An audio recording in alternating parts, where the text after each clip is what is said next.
Hi. In this video, here we have a question about wave package.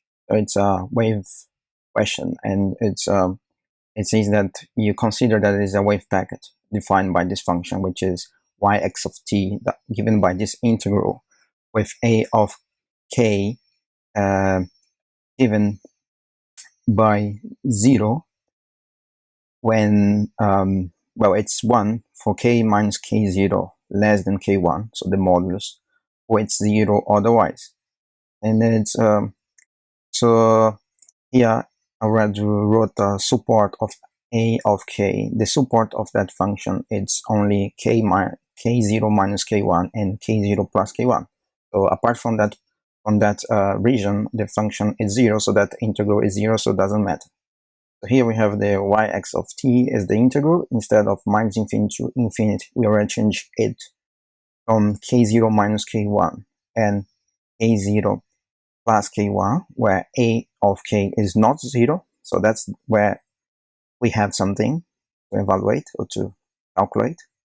And from there, the question says, so Taylor expand omega of k around k0. So we have omega of k, so omega changes with k, and we want to expand it with Taylor series around k is equal to k0.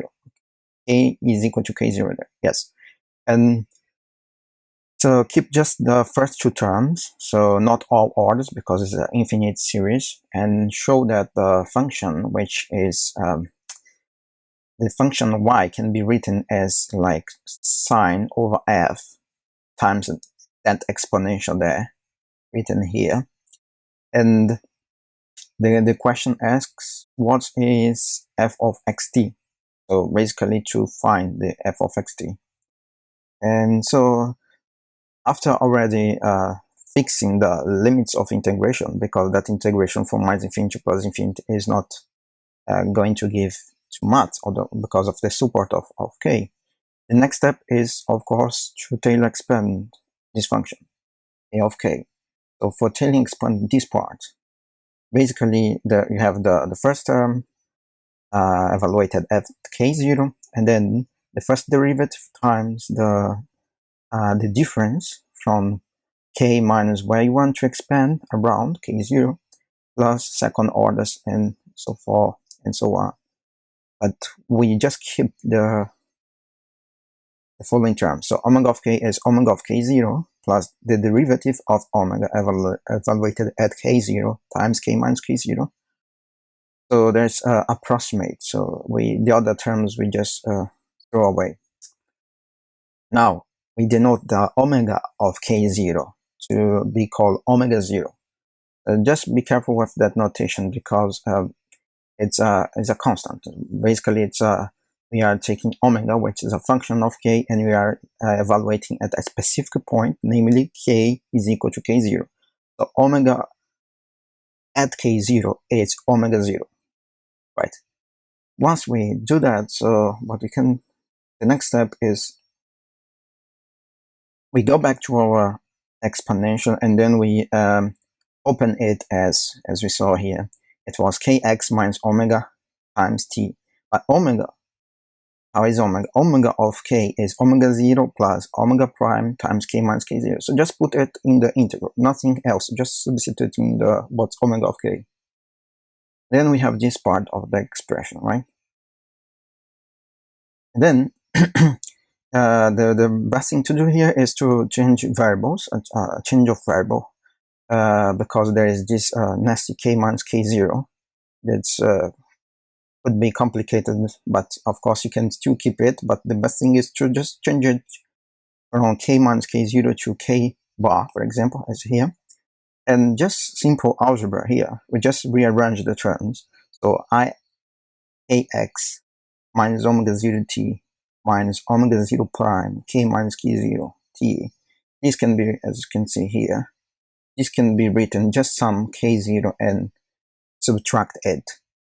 And we can write this expression here in terms of k bar, which is important because we are integrating now in k bar because we are changing the variable.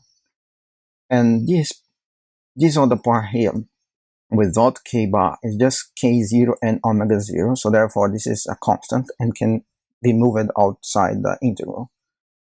So the exponential, this part here, it can be written like the exponential of that part here can be written as this term here, so exponential of that, which is constant, and this plus this we group together in one single exponential, right? And this part is important for the integral. Since this bit is constant, it goes outside of the integral, so it's here. But because we changed the variables, instead of integration on k, now we have integration on k bar. So we need to adjust the limits of integration. So of course, k minus k0 and so we had before k0 minus k1 and k0 plus k1, but we just removed k0 for our k bar. So basically we have here minus k1 and k1. So we removed this k0 here. So just a change of variable, of course. And so here we have the integration on k bar, and that's the part which was inside relevant because this guy here is not constant. Right, so everything there is ready for the integration now. Now we have an integration which is just exponential integration, which is easy. So it's straightforward. So basically, once that is done, that integration is nothing else plus the exponential. In that case, divided by the term here, because of course we are not integrating. We don't have only the k bar, but we have this term here, so this term needs to go here, and this is evaluated from k bar from minus k1 and to k1. That's straightforward. So just take this term and subtract, apply it to this point and subtract minus that point. So what's written here is exactly this, so that part minus that comes from here, and we can see it's known that the sign can be written as exponential plus exponential I theta plus exponential of minus I theta divided by 2i. So basically here we have that. So we have a complex exponential here minus the complex conjugation. So this divided by I, apart from a 2 or not, it's the sine function. So if we just use that relation here,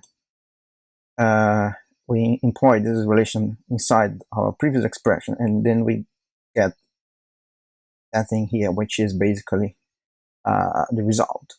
And here is just saying that the y now is one single exponential. So before we had like a sum of exponentials, basically integral over many exponentials, and then we found just one exponential, namely that one, which has constant k0, and a particular omega, which is omega 0. And we have this term here, which is basically changing the shape of the exponential. And something which should be mentioned is the fact that the question asks what's f of xt, right? So it's basically what's here, what is divided by the sign. So is, as you can see here, f of xt is x minus omega 0 prime t. Remembering just that omega 0 prime t is the derivative of omega evaluated at k0. So you first derive it and then you evaluate it at the particular point.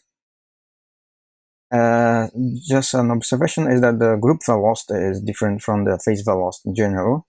The group velocity is given by that derivative here, and the phase velocity, we have just to divide our omega by a q. So if you have just one omega with one q, so the phase velocity, it's more appropriate to talk about the velocity of the wave. But if we have a summation over many waves, so that we have like a group velocity, so we can talk about group velocity as well. The question didn't ask about that, but it's just an observation. And finally, uh, so one observation here is that this integral is from minus infinity to infinity. So if we don't have this a of k, which is supposedly a function which is restricting the range of the integration, if you, for example, it's very similar to delta of x. It's minus infinity of 1 times a x a. So in that case, you know that this integral is this function exponential is not integrable. It's locally integrable. So if we didn't have something here to take in account this problem, to solve that problem, we would end up with a function. It's not a function, it's a distribution, but this delta function, which has a singularity, which is not finite. And so the rule of a of k in that equation is you have a sum of plane waves, and this a of k is basically, if you want to have a wave packet, it is something concentrated around some value, and this is killing all the integrals and keeping just some localized part.